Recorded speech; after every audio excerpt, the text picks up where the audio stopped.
Berikut saya ceritakan sebuah kisah yaitu legenda harimau dari Danau Pandan. Alkisah dimulai dari danau yang menyimpan rahasia mistis. Di ujung Riau tersembunyi sebuah danau tua yang dikenal sebagai Danau Pandan. Airnya tenang dan jernih, memantulkan bayangan langit seperti cermin raksasa. Di sekeliling danau tumbuh pohon pandan liar yang harum daunnya menyatu dengan udara pagi.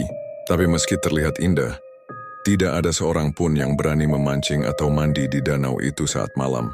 Menurut cerita orang-orang tua, Danau Pandan adalah tempat bersemayam makhluk penjaga alam. Salah satu makhluk yang paling ditakuti dan dihormati adalah seekor harimau putih bertaring panjang yang hanya muncul pada malam bulan purnama dan hanya ketika alam dan manusia mulai keluar dari batasnya. Datuk Mara dan awal kegelapan di sebuah desa bernama Pandan Lalang yang terletak tidak jauh dari danau. Hidup masyarakat yang dulunya hidup damai. Desa itu dipimpin oleh seorang tokoh bijak bernama Datuk Karim. Namun setelah beliau wafat, tampuk kekuasaan jatuh ke tangan keponakannya, Datuk Mara. Awalnya warga menyambut Datuk Mara dengan sukacita. Namun setelah berbulan-bulan memimpin, watak aslinya mulai terlihat.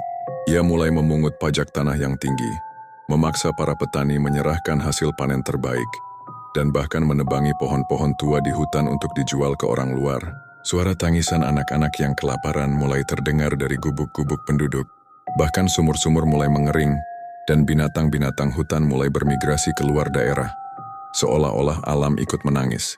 Pertanda dari danau suatu malam, saat langit sangat cerah dan bulan purnama menggantung tinggi, seorang gadis desa bernama Melati melihat sesuatu yang aneh.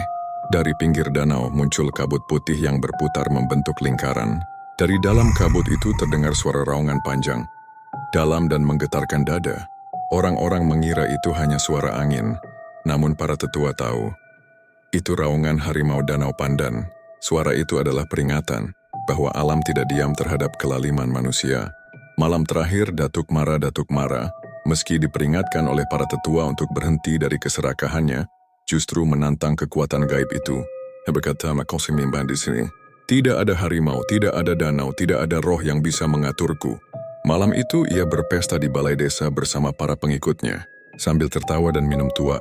Dan mereka menghina kepercayaan nenek moyang mereka. Tiba-tiba, angin besar berhembus dari arah danau memadamkan seluruh pelita dan obor.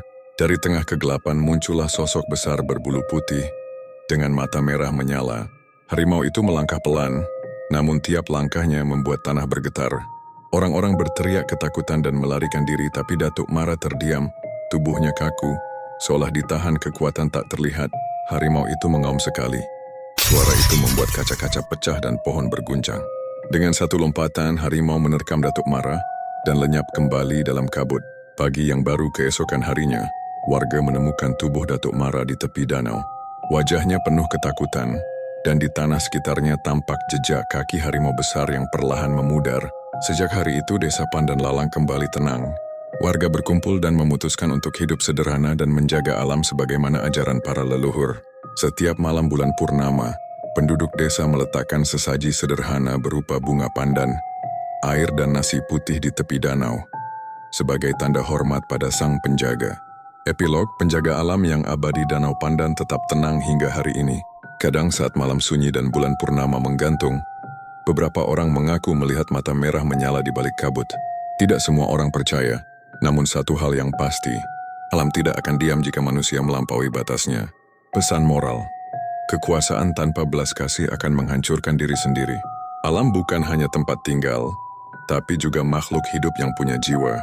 Kearifan lokal dan warisan leluhur adalah pelita untuk hidup yang selaras dengan alam. Tak tahu kisah pasti cerita ini dan tak ada monumen pratinggal ataupun kisah tertulis. Baiklah, terima kasih sudah mampir. Jangan lupa like dan komennya. Bagikan video ini jika bermanfaat.